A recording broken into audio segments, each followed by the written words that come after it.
ஆண்டவரும் இரட்சகருமாகிய இயேசு கிறிஸ்துவின் நாமத்தினாலே எம்பிடி மினிஸ்ட்ரி சார்பாக இந்த நிகழ்ச்சிக்கு உங்களை அன்போடு வரவேற்கிறோம்.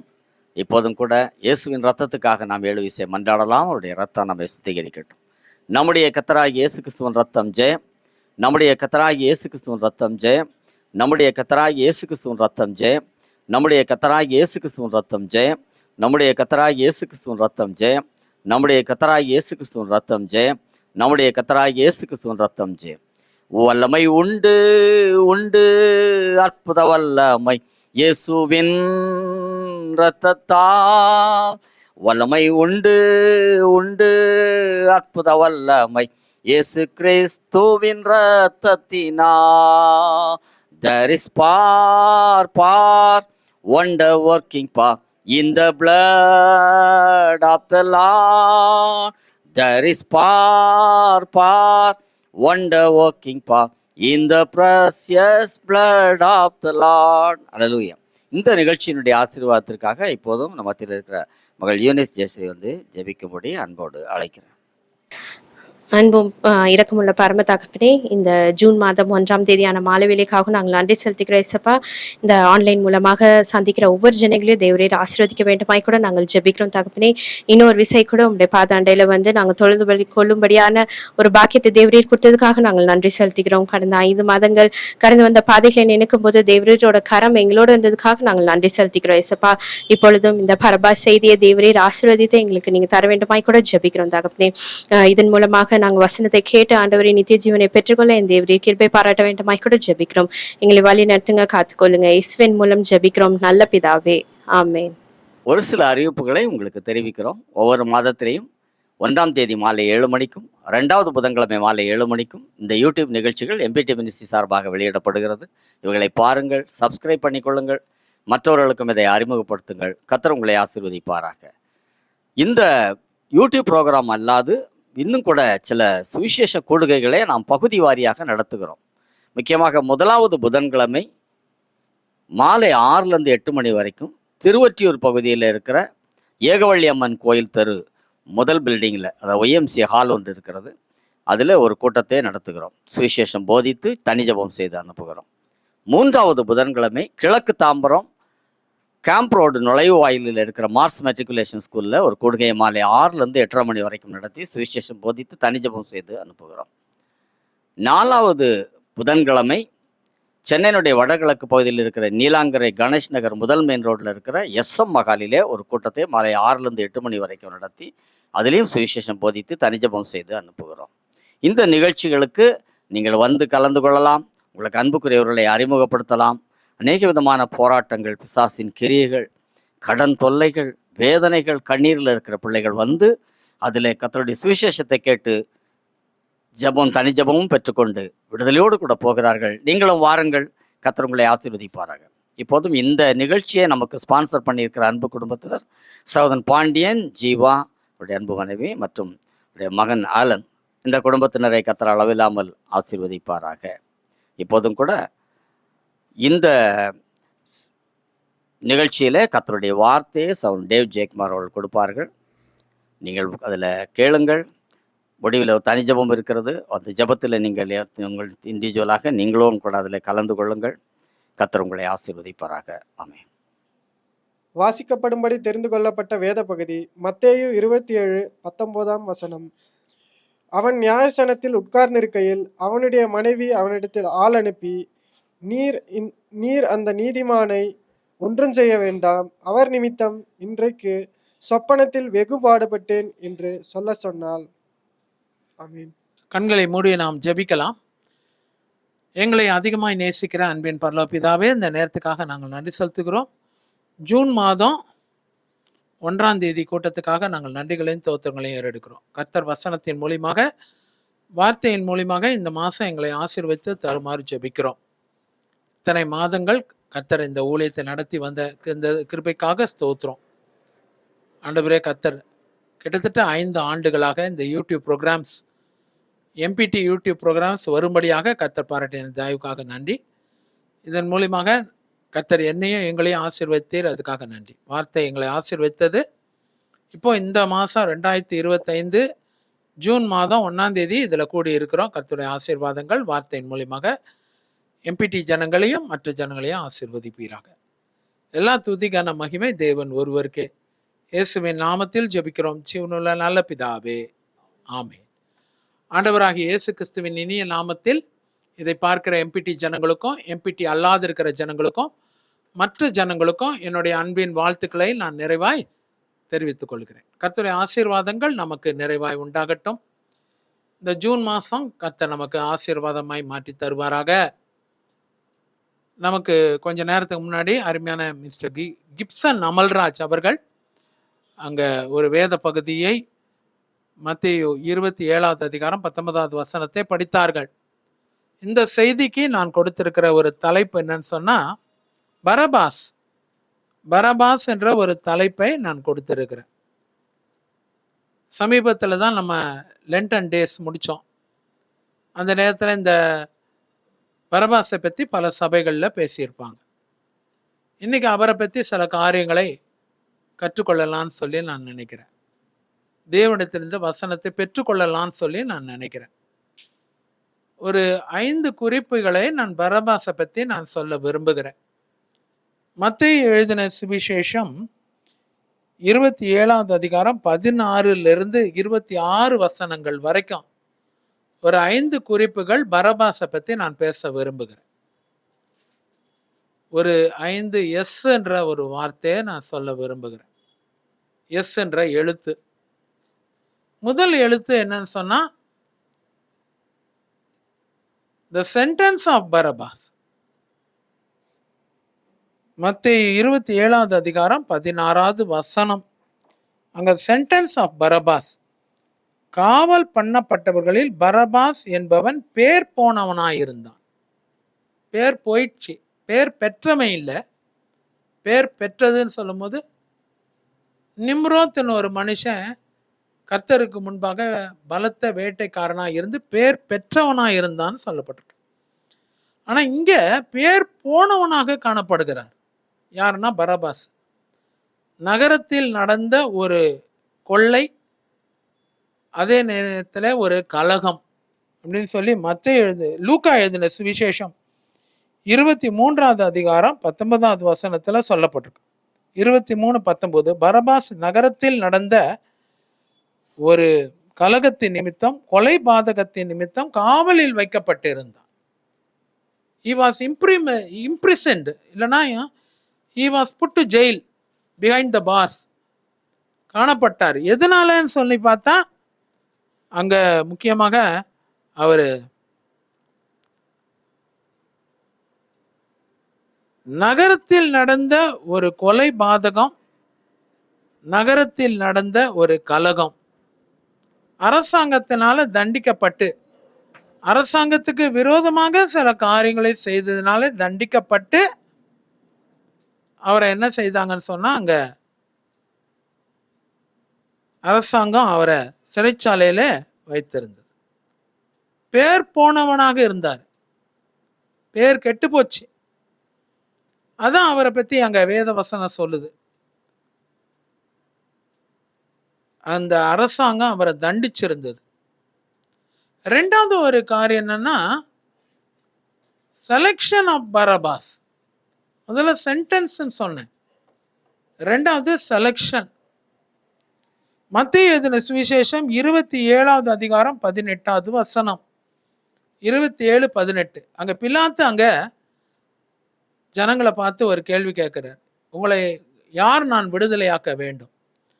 பரபாசையா, இயேசு எனப்பட்ட கிறிஸ்துவையா, இல்லைன்னா கிறிஸ்து எனப்பட்ட இயேசுவையா? whom do you choose? கிறிஸ்தவ வாழ்க்கை எப்பொழுதுமே ஒரு செலக்ஷன் தான். 2 இருக்கும், ஏதாவது ஒன்று தான். குற்றவாளி கூட அப்படிதான். நீ கிறிஸ்துவானால் உன்னை என்னை ரட்சித்துக்கொள். ஒருத்தர் அப்படி சொல்றாரு. இந்த குற்றவாளி ஒன்று அதை எடுத்துக்கொள்ளணும், இல்லைன்னா இயேசுவை பார்த்து ஒரு வெளிப்பாடு பெற்று இருக்கணும். இதில் ஏதாவது ஒன்று தான் நடக்க முடியும், 2மே நடக்காது. இருமனம் உள்ளவன் தன் வழிகளில் எல்லாம் நிலையற்றவனாக இருக்கிறான். 2 நினைவுகளில் குந்தி அலைய முடியாது. ஆற்றில் ஒரு சேரு காரு, சேற்றில் ஒரு காலு வைக்க முடியாது. ஒன்று வச்சா ஆற்றில் 2 காலம், இல்லைன்னா சேற்றில் 2 காலம், பத்திரமா இருக்கலாம். இங்கே அப்படிதான் தானியேலுக்கு ஒரு சூழ்நிலை. ராஜா போஜனம் பண்ணும் அந்த போஜனத்தினாலே அவர் புசிக்கலாமா, இல்லைன்னா மரக்கறி பருப்பு முதலானவைகளை புசிக்கலாமா, தண்ணீர் மாத்திரம் குடிக்கலாம். செலக்ஷன், ஒவ்வொன்றுத்துக்கும் ஒன்று செலக்ஷன். இங்கே ஜனங்களுக்கு ஒன்று இருந்தது. யாரை விடுதலையாக்கலாம்? பரபாசை விடுதலையாக்கலாமா, இல்லை கிறிஸ்து என்னும் இயேசுவை விடுதலையாக்கலாமா? எப்போதுமே 2 இருக்கும். யூதாஸ் கூட அப்படிதான் இருந்தது. இயேசுவா இல்லை 30 வெள்ளிக்காசா? இயேசுனா எஜமானாக காணப்படுகிறார் இயேசுவானவர். அவரை பற்றி கொள்ளலாமா, இல்லைன்னா முக்கியத்துவத்தை அங்கே 30 வெள்ளிக்காசு கொடுக்கலாமா? எல்லாருக்குமே 2 இருக்கும். இது வரைக்கும் நீங்கள் தப்பாக செலக்ட் பண்ணியிருக்கலாம். ஆனால் இன்னைக்கு கர்த்தர் உங்களுக்கு கரெக்டாக செலக்ட் பண்ணுறதுக்கு கர்த்தர் உதவி செய்கிறார். இது வரைக்கும் நீங்கள் எடுத்த எல்லா முயற்சிகள் எல்லாம் தப்பாகவே போயிருக்கலாம். ஆனால் இன்னைக்கு கர்த்தர் நீங்கள் எடுக்கிற முயற்சியை ஆசீர்வதிக்கிறார். You choose the correct one. 2வது த செலக்ஷன் ஆஃப் பரபாஸ். 3வது என்னன்னா த சிம்பதி ஃபார் பரபாஸ். ஜனங்களை அங்கே ஏவி விட்டார்கள். மத்தேயு எழுதின சுவிசேஷம் 27வது அதிகாரம் 20வது வசனம். Sympathy for Parabas. பரபாஸை விட்டுவிட கேட்டுக்கொள்ள இயேசுவையே கொலை செய்து பிரதான ஆசிரியரும் மூப்பரும் ஜனங்கள் ஏவி விட்டார்கள். பரபாஸை விடுதலையாக்கவும் இயேசுவை சிலுவையிலே ஆணியடித்து கொலை செய்யவும் அங்கே ஜனங்கள் ஏவி விட்டார்கள். ஒரு சிம்பதி கிரியேட் பண்றாங்க. ஒரு பாவமான ஒரு சூழ்நிலையை அங்க கிரியேட் பண்றாங்க. அதுதான் அங்க சொல்லப்பட்டிருக்கு. Sympathy for Parabas. முதல்ல சொன்னேன் சாய்ஸ். அது மட்டும் இல்லை, இப்போ ஒரு டிசிஷன் எடுத்து ஆகணும். இப்போ கண்டிப்பாக எடுத்து ஆகணும் ஜனங்கள். அதுக்கு பிரதான ஆசாரியர், மூப்பர், அதே நேரத்தில் கர்த்தருடைய பிள்ளைகள், பிலாத்து, அங்கே இருக்கிற ஜனங்கள் எல்லாரையும் ஏவி விடுறாங்க. எதுக்குன்னு சொன்னால் அங்கே பரபாசை விடுதலையாக்கணும். இயேசுவை வாரினால் பொறாமையினால கொலை செய்யணும். அதுதான் சிம்பதி. அங்கே ஒரு பரிதாபத்தை அங்கே பரபாசுக்காக அங்கே ஜனங்க காண்பிக்கிறத நாம் பார்க்கிறோம். சில நேரம் அநீதி இருந்தால் கூட அங்கே ஒரு சிம்பதி இல்லைன்னு சொல்ல போனோம்னா ஒரு பரிதாபம் அங்கே உண்டாகும். பரபாசுக்கு என்னங்க பரிதாபம்? அதுதான் அங்கே சொல்லப்பட்டிருக்கு. ஜனங்கள் அவரை ஏவினார்கள் சொல்லப்படும். 4வது ஒரு காரியம் என்னன்னு சொல்லி பார்த்தா மத்தேயு 27வது அதிகாரம் 21வது வசனம். இவ்விருவரில் நான் உங்களை எவனை விடுதலையாக்க வேண்டும் என்று கேட்டான். பரபாசே என்றார்கள். இயேசுவானவருக்கு பதிலாக இயேசுவானவர் அங்க சிலுவைக்கு சென்றார். பரபாஸ் அங்க விடுதலை பெற்றார். சப்ஸ்டியூட். சில நேரத்தில் அப்படிதான் அங்க நீதி நியாயம் தோத்து போனது.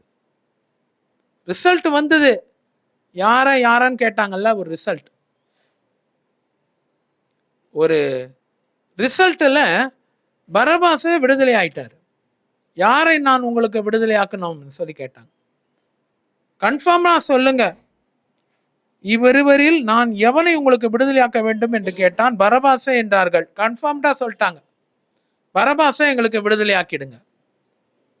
இன்னைக்கு பார்த்தீங்கன்னா அதுதான் அங்கே இருக்கிற சூழ்நிலை. ஆமாம், கர்த்தர் பரபாஸ் மேலே ரொம்ப பிரியம் வைத்தார். அவர் நேரடியாக விடுதலை கொடுக்கலனாலும் மறைமுகமான ஒரு விடுதலை. இன்னைக்கு நீங்களும் நானும் பரபாஸா இருக்கிறோம். கர்த்தர் ஒருவேளை நேரடியாக விடுதலை கொடுக்காம இருக்கலாம், ஆனால் ஜனங்கள் ஏவுகிற சூழ்நிலை. பிலாத்து அங்கே சாதகமாக இருக்கிற சூழ்நிலை. ஜனங்க சொல்றாங்க பரபாசை விடுதலையாக்கும். நீங்களும் நானும் குற்றவாளியாக கலகத்திலையும் கொள்ளையிலையும் ஈடுபட்டிருக்கலாம். கர்த்தர் இன்னைக்கு உங்களையும் என்னையும் பார்த்து தான் சொல்றார். அங்க he was a substitute for Jesus. இயேசுவானவருக்கு ஒரு சப்ஸ்டியூட்டாக காணப்பட்டார். ஐந்தாவது ஒரு காரியத்தை குறித்து பார்க்கலாம். 26வது வசனம். பரபாஸ் விடுதலையாகி இயேசுவையோ வாரினால் அடிக்கப்பட்டு அவரை சிலுவையில் அறையும்படி ஒப்பு கொடுத்தார். 26வது வசனம். Barabbas was delivered. Saved Barabbas. Barabbas விடுதலை ஆயிட்டார். ஒரு காரியமா பாருங்களேன். Sentence of Barabbas, selection of Barabbas, அதுக்கு பிறகு பார்த்தீங்கன்னா சப்ஸ்டியூட் ஆஃப் பரபாஸ், இப்போ சேவ்டு பரபாஸ். இன்னைக்கு தேவன் அப்படிதான் வச்சிருக்கிறார். ஒன்னத்தையும் பரபாஸ் விடுதலையானார். பிரியமானவர்களே, நேரடியாக கர்த்தர் அதுல செயல்படலை, மறைமுகமாக. ஆனாலும் இதுல பாத்தீங்கன்னா ஒரு முக்கியமான வசனம், 19வது வசனம். அதுதான் நமக்கு கிப்சன் அமல்ராஜ் அவங்க படிச்சாங்க. அதுல பாத்தீங்கன்னா ஒரு பெண்ணு சொல்றாங்க, பிலாத்துடைய மனைவி, அவங்க பேர் சொல்லப்படலை. வேதத்துல சில மனைவிகளுடைய பேர் சொல்லப்படலை. சிலர் அப்படிதான். அங்க யோபுடைய மனைவி பேர் சொல்லப்படலை. யோபு கர்த்தருக்கு முன்பாக பாசிட்டிவா இருந்தாரு, ஆனா அந்த பெண்ணு நெகட்டிவா இருந்தாங்க. அதே நேரத்துல லோத்தின் மனைவி, லோத்து கர்த்தருக்கு முன்பாக பாசிட்டிவாக இருந்தார், லோத்தின் மனைவி நெகட்டிவா இருந்தாங்க. அங்க ஒருத்தருடைய சூழ்நிலை. இங்க பாத்தீங்கன்னா பிலாத்துவின் மனைவி, பிலாத்து நெகட்டிவா இருந்தாரு, இந்த பெண்ணு பாசிட்டிவா இருந்தாங்க.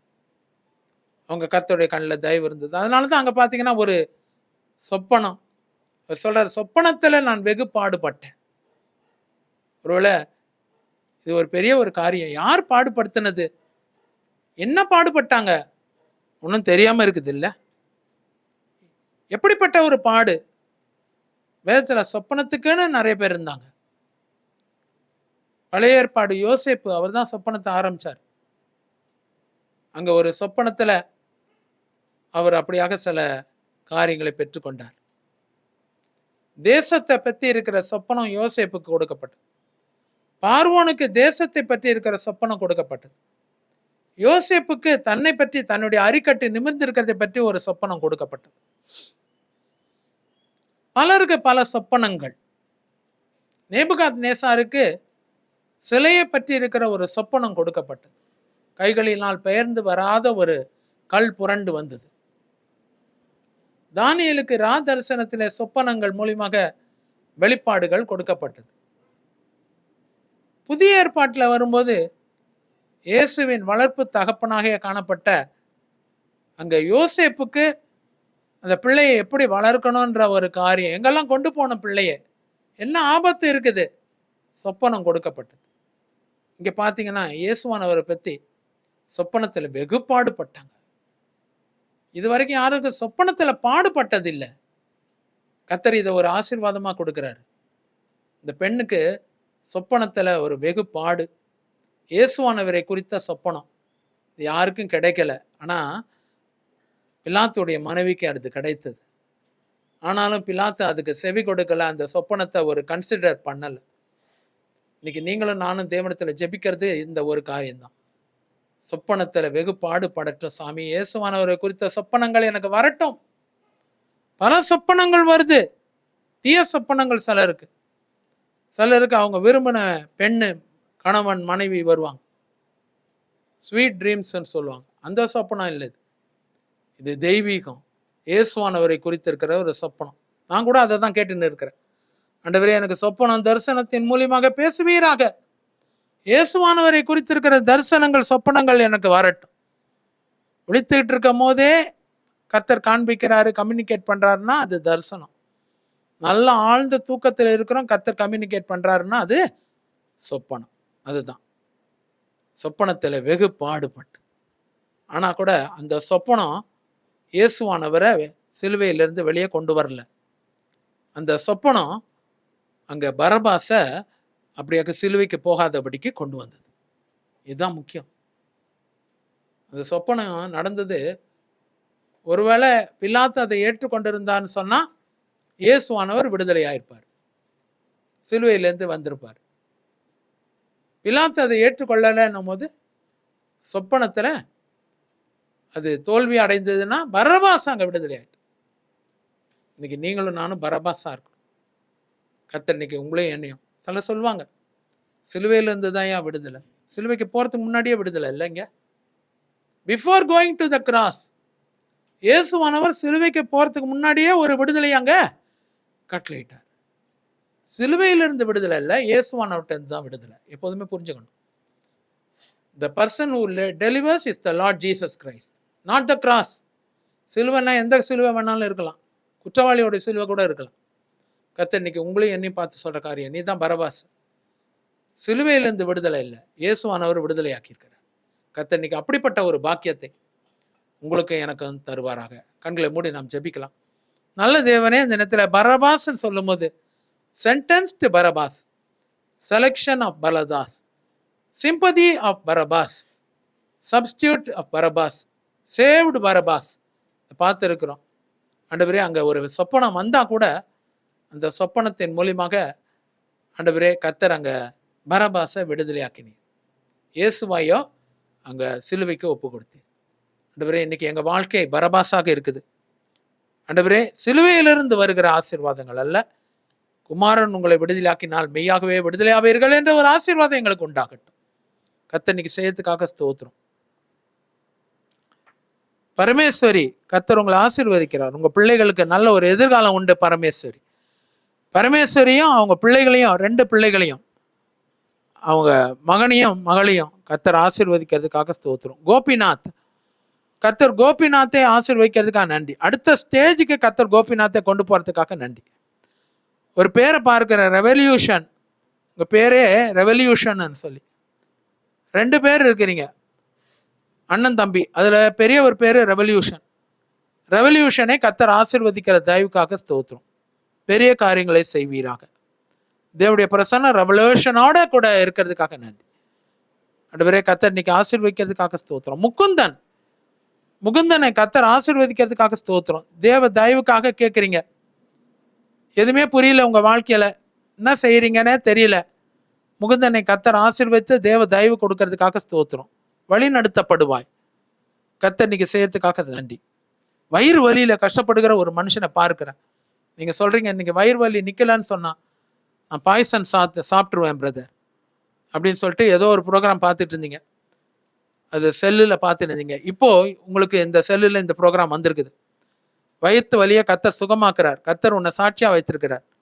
என்னை கான்டாக்ட் பண்ணணும்னு சொல்லி தேவன் சொல்றார். என் நம்பருக்கு வா, 7358336052. என் நம்பருக்கு வா, இங்க பார்க்குற நம்பருக்கு வா. கர்த்தர் இன்னைக்கு செய்யறதுக்காக ஸ்தோத்திரம். ஒரு நபரை பார்க்கிறேன், காலைல எழுந்து பார்க்கும் போதெல்லாம் உன் வாயிலையும் உன் உதட்டிலையும் ஒரே நுரத்தள்ளி இருக்குது. இது ஒரு அந்தகாரத்தின் வல்லமை.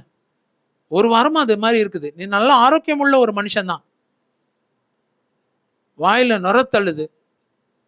அப்படியாக உன்னுடைய சொல்லப்போனா உன்னுடைய உறுப்புல தேவையில்லாத துர்நாற்றங்கள் வர்றதை நான் பார்க்கிறேன். ஏதோ ஒரு ஆவி உன்னோட போராடுறத நான் பார்க்கிறேன். உதடோடு உதடு வச்சுக்கின்னு உன் சரீரத்து மேல படுத்துக்கிட்டு இருக்கு. அது ஒரு அந்தகாரத்தின் வல்லமை. கர்த்தர் இன்னைக்கு அந்த மனுஷனுக்கு ஒரு விடுதலை கொடுக்கறதுக்காக ஸ்தோத்திரம். சரீரத்திலையும் அந்த உறுப்புகளையும் காணப்படுகிற துர்நாற்றங்கள், வயிறுக்கு கீழெல்லாம் ஒரே நாறுது தம்பி. கர்த்தர் இன்னைக்கு ஒரு விடுதலை கொடுக்கறதுக்காக ஸ்தோத்திரம். கர்த்தர் உனக்கு ரொம்ப க்ளோஸ்ல இருக்கார். கர்த்தர் ஆசீர்வதிப்பீராக. இயேசு கிறிஸ்துவின் வல்லமையுள்ள நல்ல நாமத்துல ஜெபிக்கிறோம் ஜீவனுள்ள நல்ல பிதாவே, ஆமென். இந்த ப்ரோக்ராமை நமக்கு ஸ்பான்சர் பண்ணியிருக்கிறது அருமையான மகன் கருணாகரன் பாண்டியன் அவர்களும், அருமையான மகள் ஜீவா பாண்டியன் அவர்களும், அவங்க மகன் ஆலன் பேட்ராஸும். ஆலன் படிச்சுன்னு இருக்கிற ஸ்கூலில், பாண்டியன் அவர்கள் ஒரு ஆர்கிடெக்டாக, ஒரு பில்டராக காணப்படுறாங்க. நல்ல ஒரு தேவ மனுஷன், தேவனுக்காக காரியங்களை செய்கிறதுல உண்மையை உத்தமான முறையில் இருக்கிறாங்க. அவங்க மனைவி மிஸ்ஸஸ் ஜீவா பாண்டியன், எங்கள் எல்லாருக்குமே அவங்க ஒரு நல்ல ஒரு மகளை போல கர்த்தர் வைத்திருக்கிறார். கர்த்தர் அவங்களையும் அவங்க குடும்பத்தையும் ஆசீர்வதிக்கட்டும்.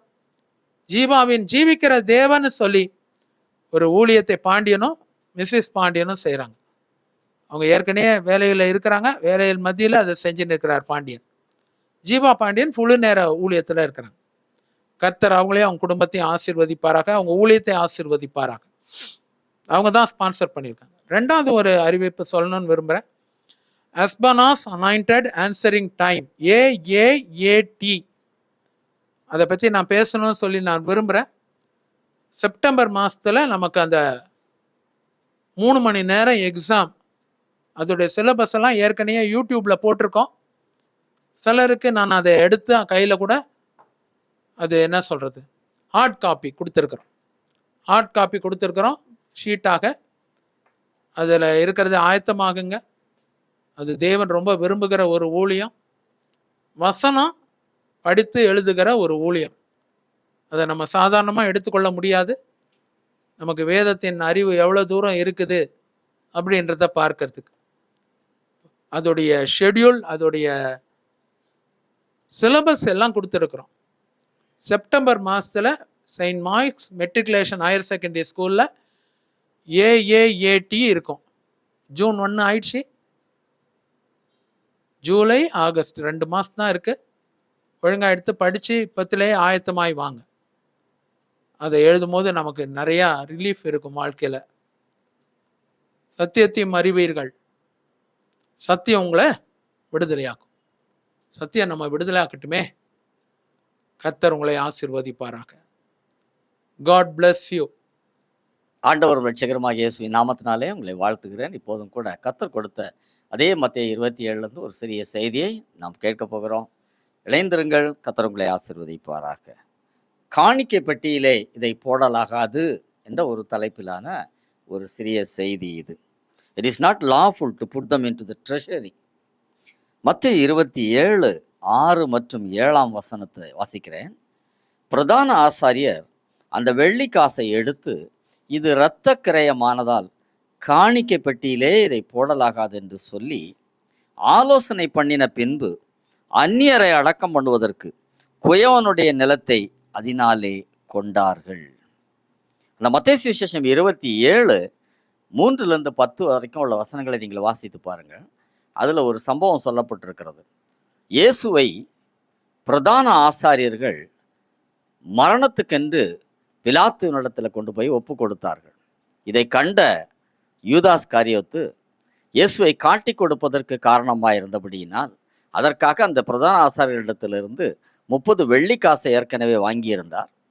அது அவருடைய மனசாட்சியிலே அவர் கடிந்து கொள்ளப்பட்டார். ஆகவே அவர் மனஸ்தாபப்பட்டு அந்த காசை எடுத்துக்கொண்டு பிரதான ஆசாரியர்களிடத்தில் வந்து, குற்றமில்லாத இரத்தத்தை நான் காட்டி கொடுத்ததினால் நான் பாவம் செய்தேன் என்று அதை காசை திருப்பி கொண்டு வந்தார்.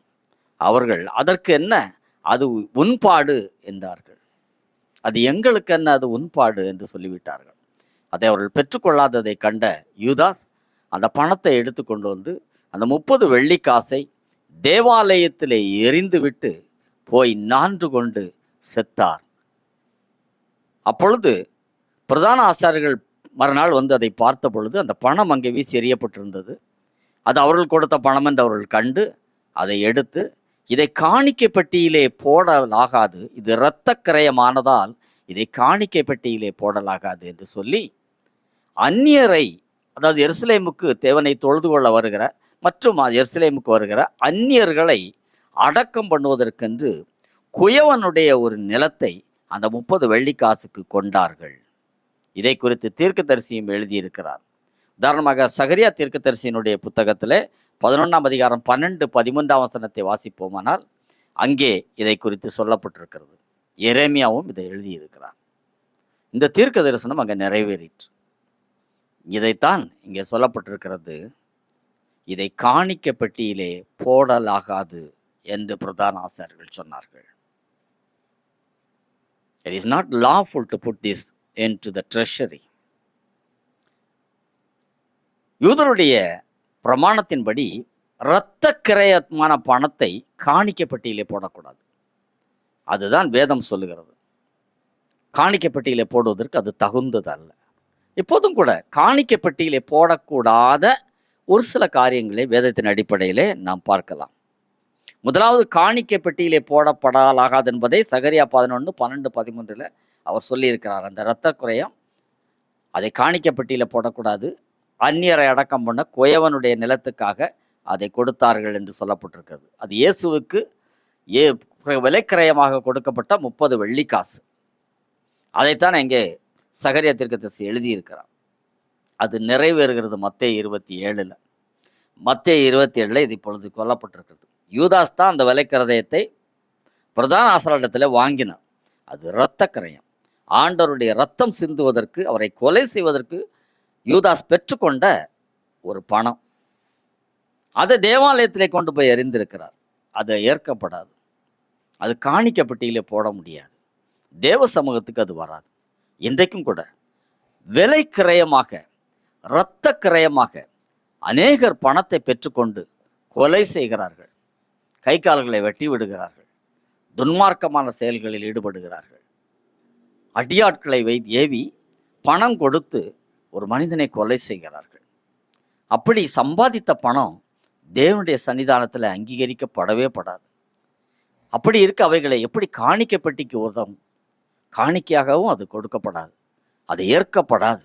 தேவ சமூகத்தில் தவறான வழியில் சம்பாதிக்கிற பணம், லஞ்ச பணம், கைக்கூலியாக பெற்றுக்கொள்வது, பொய் சாட்சி சொல்வதற்கு பெற்றுக்கொள்ளுகிற பணம், யாரிடத்துல அந்த அபகரித்து எடுக்கிற பணம், அடுத்தவருடைய சொத்தை எடுத்துக்கொள்ளுகிற அல்லது அடுத்தவருடைய பணத்தை அபகரித்து எடுப்பது, கள்ள கணக்கு எழுதி எடுக்கிற பணம், இதெல்லாம் தவறான வழியில் சம்பாதிக்கப்படுகிற பணம். இதெல்லாம் தேவ சன்னிதானத்தில் அங்கீகரிக்கப்படாது. அதிலும் முக்கியமாக இரத்த கரையம். ஒரு மனிதனை கொலை செய்வதற்கு அல்லது அவனுடைய உறுப்புகளை வெட்டி போடுவதற்கு பெற்றுக்கொள்ளுகிற பணம்லாம் அங்கீகரிக்கப்படாத, காணிக்கைக்கு என்று ஒருபோதும் அங்கீகரிக்கப்படாது. அடுத்து இன்னொரு குறிப்பு வேதத்திலிருந்து உங்களுக்கு சொல்லுகிறேன். உபாகமம் 23:18 இப்படி சொல்லுகிறது: வேசி பணயம், நாயின் கரையம் ஏற்கப்படாது, அது காணிக்கைக்கு உதவாது. வேசி பணயம், நாயின் கரையம். உபாகமம் 23:18 வாசிக்கிறேன். வேசி பணயத்தையும் நாயின் கரையத்தையும் எந்த பொருத்தனையிலாகிலும் உன் தேவனாகிய கர்த்தரின் ஆலயத்திலே கொண்டு வராயாக. அவைகள் இரண்டும் உன் தேவனாகிய கர்த்தருக்கு அருவருப்பானவைகள். You shall not bring the hair of a harlot or the price of a dog to the house of the Lord your God for any vowed offering. தேவ சமூகத்திலே இது கொண்டு வரப்படக்கூடாது. வேசி பணயம், நாயின் கிரயம், இந்த ரெண்டுமே தேவ சமூகத்தில் காணிக்கைக்கு உகந்தது அல்ல. அதை எந்த பொருத்தனையிலாயிலும் தேவ சமூகத்தில் இதை செலுத்தக்கூடாது. இது பிரமாணம், இது கட்டளை. இதைத்தான் உபாகமத்தில் 23:18 வேதம் சொல்லுகிறது. அதே போல இன்னொரு குறிப்பு, நசல் கொண்டவைகள், கெட்டு போனவைகள் காணிக்கை உகந்ததில்லை என்று இந்த 4வது குறிப்பாக உங்களுக்கு சொல்லுகிறேன். நசல் கொண்டவைகள், கெட்டு போனவைகள் காணிக்கைக்கு உகந்ததல்ல என்று வேதம் சொல்லுகிறது. மல்கியா 1:8 மற்றும் 13, 14 இப்படி சொல்லுகிறது. 13 சொல்லுகிறது: பீருண்டதையும் கால் ஊனமானதையும் நசல் கொண்டதையும் கொண்டு வந்து காணிக்கையாக செலுத்துகிறீர்கள் என்று கர்த்தர் சொல்லுகிறார். அதை உங்கள் கைகளில் அங்கீகரித்துக் கொள்வேனோ என்று கர்த்தர் கேட்கிறார். 14 சொல்லுகிறது: தன் மந்தையில் கடாய் இருக்கையில் கெட்டு போனதை ஆண்டவருக்கு நேர்ந்து கொண்டு பலியிடுகிறவன் கபடஸ்தன், சபிக்கப்பட்டவன். நக்சல் கொண்டது, கெட்டு போனது, கால் ஊனமானதையெல்லாம் அந்த காலத்தில் பலி செலுத்துவதற்கு கொண்டு வருவார்களாம். அதை கர்த்தர் அங்கீகரிப்பதே இல்லை. ஒரு ஆடு, ஒரு மாடு அதை பலி செலுத்த வேண்டுமானால், அது ஒரு புறா குஞ்சு அதை பலி செலுத்த வேண்டுமானால், அது நசல் கொண்டதாக இருக்கக்கூடாது, ஊனமானதாக இருக்கக்கூடாது. கால் ஊனமான ஒரு மாட்டையோ ஆட்டையோ நீங்கள் பலி செலுத்தக்கூடாது. அது தேவனால் அங்கீகரிக்கப்படாது. அதை உன் கையில் நான் அங்கீகரிப்பேனோ என்று கர்த்தர் கேட்கிறார். அதை உன் அதிபதிக்கு செலுத்து, அவன் அங்கீகரிப்பானோ பார்ப்போம். ராஜாவுக்கு காணிக்கையாக கொண்டு போகிற போது அப்படிப்பட்ட ஒரு ஆடையோ ஒரு மாட்டையோ நீங்கள் கொடுப்பீர்களா? அதை ராஜா அங்கீகரிப்பாரா? அப்படி இருக்க சர்வ வல்லமையுடைய தேவன், சிருஷ்டிகர்த்தா, அந்த ஆட்டையும் மாட்டையும் படைத்தவர் அங்கீகரிப்பாரா? மந்தையிலே கடாய் இருக்கையில் கெட்டு போனதை தேவனுக்கு செலுத்துகிற கபடஸ்தவன் சபிக்கப்பட்டவன் என்று வேதம் சொல்லுகிறது. மந்தையிலே ஒரு கொழுத்த கடா இருக்கிறது, அதை தேவனுக்கு என்று செலுத்தாமல் நசல் கொண்டதை, கெட்டு போனதை, ஊனமானதை செலுத்தலாமா? நம்முடைய காணிக்கைகள் எப்படி இருக்கிறது? நம்முடைய பிள்ளைகள் இருக்கிறார்கள், அதில் நல்ல பிள்ளை, கொழுத்த பிள்ளை, அறிவுள்ள புத்தியுள்ள பிள்ளையை நாம் தேவனுடைய ஊழியத்துக்கு என்று கொடுப்போமா? அல்லது நசல் கொண்ட ஒன்றுக்கும் உதவாத பேதையான ஒரு பிள்ளையை தேவனுக்கு கொடுப்போமா? எதை தேவன் அங்கீகரிப்பார்?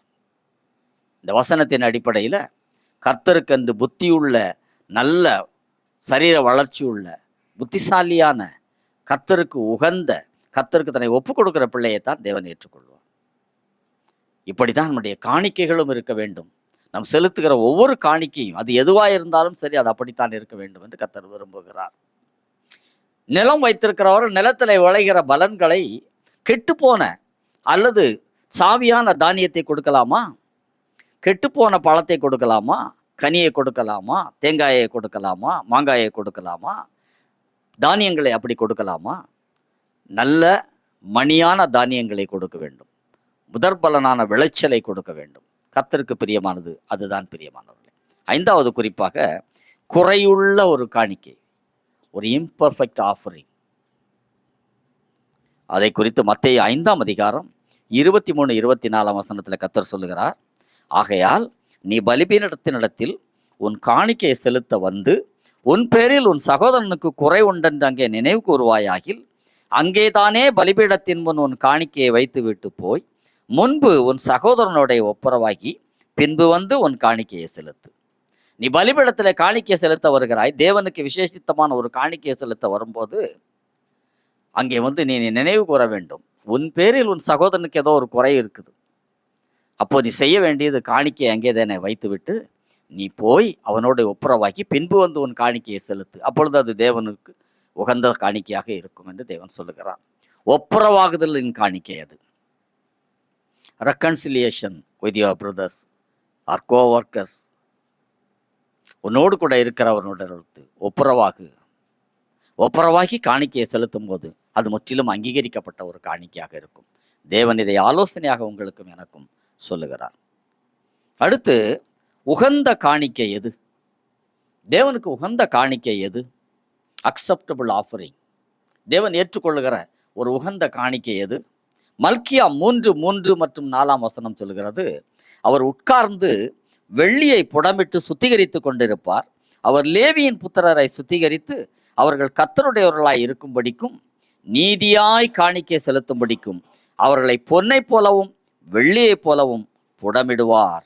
4 வசனம் சொல்லுகிறது, அப்பொழுது பூர்வ நாட்களிலும் முந்திய வருஷங்களிலும் இருந்தது போல யூதாவின் காணிக்கையையும் எருசலேமின் காணிக்கையும் கர்த்தருக்கு பிரியமாய் இருக்கும். முந்தின வருஷங்கள், பூர்வ நாட்களிலே எப்படி மனப்பூர்வமாக காணிக்கை செலுத்தினீர்களோ, ஆரம்ப நாட்களிலே மோசேயின் காலத்தில் எப்படி பலி செலுத்தப்பட்டதோ, பிரியமான காணிக்கையை முழு மனதோடு எப்படி செலுத்தினார்களோ அப்படி இப்போதும் இருக்க வேண்டும். ரட்சிக்கப்பட்ட நாட்களிலே, ஆரம்ப நாட்களிலே, தேவனுக்கு நம்மை அர்ப்பணித்த நாட்களிலே, தேவனை நமக்கு ஏற்றுக்கொண்ட நாட்களிலே எப்படி காணிக்கை செலுத்தினோமோ, அப்போது எப்படி சிறந்த காணிக்கைகளை மனப்பூர்வமாய் செலுத்தினோமோ அப்படி செலுத்த வேண்டும் என்று தேவன் விரும்புகிறார்.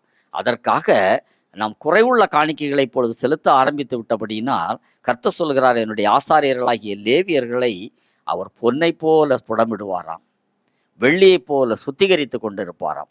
அப்பொழுது சுத்திகரித்த பின்பு அந்த காணிக்கையை நான் அங்கீகரித்துக் கொள்வேன் என்று சொல்லுகிறார். இன்றைக்கும் கூட நம்முடைய குறைவுகளை எல்லாம் தேவன் சுத்திகரித்து நம்மை அங்கீகரித்து நம்முடைய காணிக்கைகளை ஏற்றுக்கொள்வேன் என்று சொல்லுகிறார்.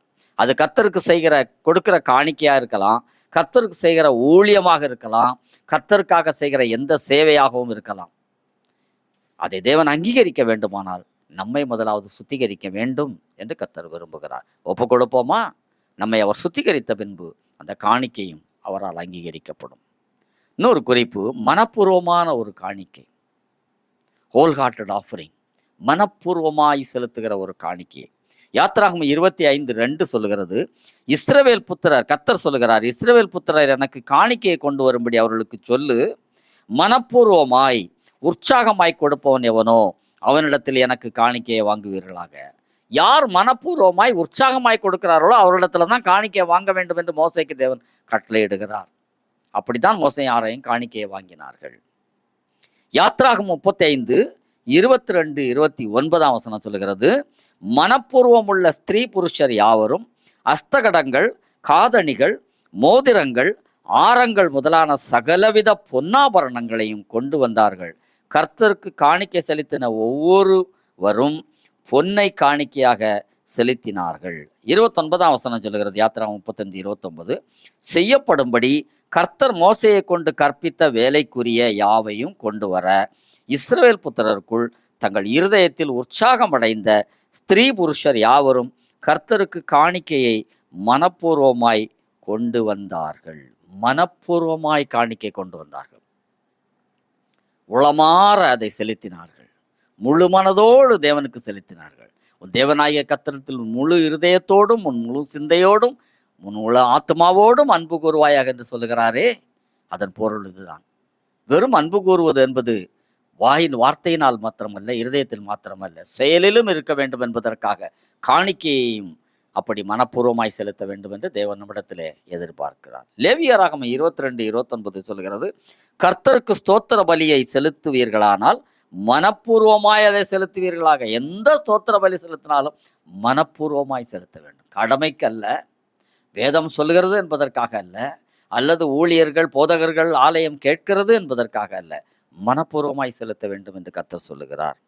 கொலோசியர் 3:24 பவுல் எழுதுகிறார், எதை செய்தாலும் அதை மனுஷர்களுக்கென்று செய்யாமல் கர்த்தருக்கென்று மனப்பூர்வமாய் செய்யுங்கள். மனப்பூர்வமாய் செய்யுங்கள். அது காணிக்கையாக இருக்கட்டும், ஒரு செயலாக இருக்கட்டும், ஊழியமாக இருக்கட்டும், கர்த்தருக்கென்று செய்யப்படுகிற ஒரு சேவையாக இருக்கட்டும், வேலையாக இருக்கட்டும், மனப்பூர்வமாக செய்யணும். சொல்லிட்டாங்களே என்று அல்ல, செய்யணுமே என்பதாக அல்ல, ஒரு கடமை என்று அல்ல, மனப்பூர்வமாய் செய்ய வேண்டும். கர்த்தர் அதை அங்கீகரிப்பார். இன்னொரு குறிப்பு, இயேசுவால் அங்கீகரிக்கப்பட்ட ஒரு காணிக்கையை கடைசியாக சொல்லி முடிக்க விரும்புகிறேன். ஆண்டவராகிய இயேசு கிறிஸ்து மெச்சிக்கொண்ட ஒரு காணிக்கை, அவரால் அங்கீகரிக்கப்பட்டு மெச்சிக்கொண்ட ஒரு காணிக்கை. லூக்கா சுவிசேஷம் 21:2-4 சொல்லுகிறது, ஒரு ஏழை விதவை காணிக்கை பெட்டியிலே காணிக்கையை போட்டாள். அவள் 2 காசை அதிலே எடுத்து போடுகிறதை ஆண்டவர் கண்டு, இந்த ஏழை விதவை மற்ற எல்லாரை பார்க்கிலும் அதிகமாக போட்டாள் என்று மெய்யாகவே உங்களுக்கு சொல்லுகிறேன், அவர்கள் எல்லாரும் தங்கள் பரிபூரணத்திலிருந்து காணிக்கைகளை போட்டார்கள், இவ்வளோ தன் வறுமையிலிருந்து தன் ஜீவனுக்கு உண்டாயிருந்த எல்லாவற்றையும் போட்டு விட்டார். ஆண்டவர் மெச்சி கொண்டார். தன் ஜீவனத்துக்கென்று வைத்திருந்த அந்த 2 காசு தான், வேற பணமே இல்லை. அந்த பெண் அதை கொண்டு காணிக்கை பெட்டியிலே போட்டு விட்டார். மற்றவர்கள் காணிக்க நல்லது தான், அவருடைய செல்வத்திலிருந்து ஐஸ்வர்யத்திலிருந்து போட்டார்கள், தாராளமாக போட்டார்கள்.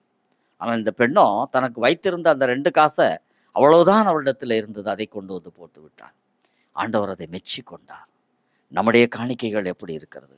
நாமும் நம்முடைய காணிக்கையும் கர்த்தரால் அங்கீகரிக்கப்பட வேண்டுமானால் நசல் கொண்டதை, ஊனமானதை கர்த்தருக்கு செலுத்தக்கூடாது. நம் பிள்ளைகளுக்கு ஊழியத்துக்கு ஒப்பு கொடுத்தால் பிள்ளைகளை நல்ல கல்வி அறிவு கொடுத்து சிறந்தவர்களாக உருவாக்கி, ஒழுக்கத்திலே சிறந்தவர்களாக உருவாக்கி அவர்களை தேவனுக்கு ஒப்பு கொடுக்க வேண்டும். ஊனமான பிள்ளைகளை அல்ல, நசல் கொண்ட பிள்ளைகளை அல்ல, இது ஒன்றுக்கும் உதவாத பிள்ளைகள் அல்ல, மந்தமான பக்கான பிள்ளைகளை அல்ல, நல்ல சிறந்த படிப்பாளியான பிள்ளைகளை, புத்திசாலியான பிள்ளைகளை, நல்ல வளர்ச்சியுடைய பிள்ளைகளை கர்த்தருக்கு உகந்த காணிக்கையாக ஒப்பு கொடுப்போம். நம்முடைய பணமானாலும் பொருளானாலும் சேவையானாலும் ஊழியமானாலும் செயல்பாடுகளானாலும் கர்த்தரால் அங்கீகரிக்கப்படும்படிக்கு அவைகளை மனப்பூர்வமாக உண்மையாக நாம் கொடுக்க வேண்டும் என்று கர்த்தர் விரும்புகிறார். சிறந்ததை கர்த்தருக்கு கொடுப்போம், சிறந்த ஆசீர்வாதங்களை அவரிடத்தில் பெற்றுக்கொள்வோம், நித்திய ஜீவனை பெற்றுக்கொள்வோம். உங்கள் பொக்கிஷங்கள் பரலோகத்தில் சேர்க்கப்படும் என்று கர்த்தர் சொல்லி இருக்கிறார். பரலோகத்திலே உங்களுக்கு பொக்கிஷம் உண்டாக இருக்கும்படி பூமியிலே இந்த அநித்தியமான உலக சம்பாத்தியத்தை அவருக்கென்று செலவிடுங்கள் என்று கர்த்தர் சொல்லுகிறார். பிரியமானவர்களே, ஜெபம் செய்வோம். நம்மை ஒப்பு கொடுப்போமா? நம்முடைய ஆவியாத்ம சரீரத்தை உகந்த காணிக்கையாக அவருக்கென்று பலியாக ஒப்பு கொடுப்போம். நசல் கொண்டது வேண்டாம், இரத்தக்கரையம் வேண்டாம். யூதாசினுடைய இரத்தக்கரையமான வெள்ளிப்பணங்கள் காணிக்கப்பட்டியிலே சேரக்கூடாது. வேசி பணயம் கர்த்தருக்கு உகந்ததல்ல. நாயின் கிரயம் அல்லது நாய் போன்ற மனிதர்களுடைய பணம் கர்த்தருக்கு உகந்தது அல்ல. அந்த கிரயம்லாம் தேவனுக்கு வேண்டாம். கர்த்தருக்கு உகந்த காணிக்கையாக முதலாவது நம்மை படைப்போம். நம்மை அவர் அங்கீகரிக்க வேண்டுமானால் நம்மை அவர் சுத்திகரிக்க வேண்டும். லேவியரை எனக்கு அவர்கள் செலுத்தும் காணிக்கையை அங்கீகரிக்கும்படிக்கு வெள்ளியைப் போலவும் பொன்னைப் போலவும் நான் சுத்திகரிப்பேன் என்று கர்த்தர் சொல்லுகிறார். சுத்திகரித்த பின்பு நம்முடைய காணிக்கைகளும் நாமும் அவருக்கு அங்கீகாரமாவோம்.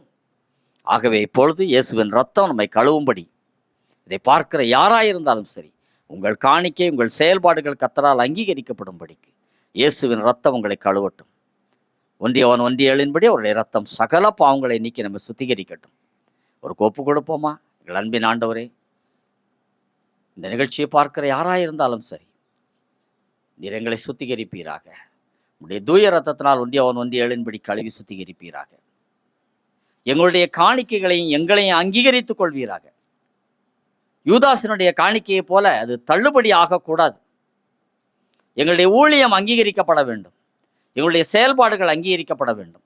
கர்த்தருக்கு முன்பதாக எங்கள் காணிக்கைகள் அங்கீகரிக்கப்பட வேண்டும். கர்த்தர் எங்களை அங்கீகரிப்பீராக. இந்த நிகழ்ச்சியை பார்த்த ஒவ்வொருவரையும் அங்கீகரித்தீராக, சுத்திகரிப்பீராக. கர்த்தரை ஏற்றுக்கொண்டதற்காக நன்றி. உகந்த காணிக்கையாக ஒவ்வொருவரையும் நீர் அங்கீகரித்திருக்கிற தயவுக்காக உமக்கு ஸ்தோத்திரம். இயேசுவின் நாமத்தினாலே ஜெபம் கேளும் பிதாவே, ஆமென். God bless you. கர்த்தர் உங்களை ஆசீர்வதிப்பாராக. ஆமென்.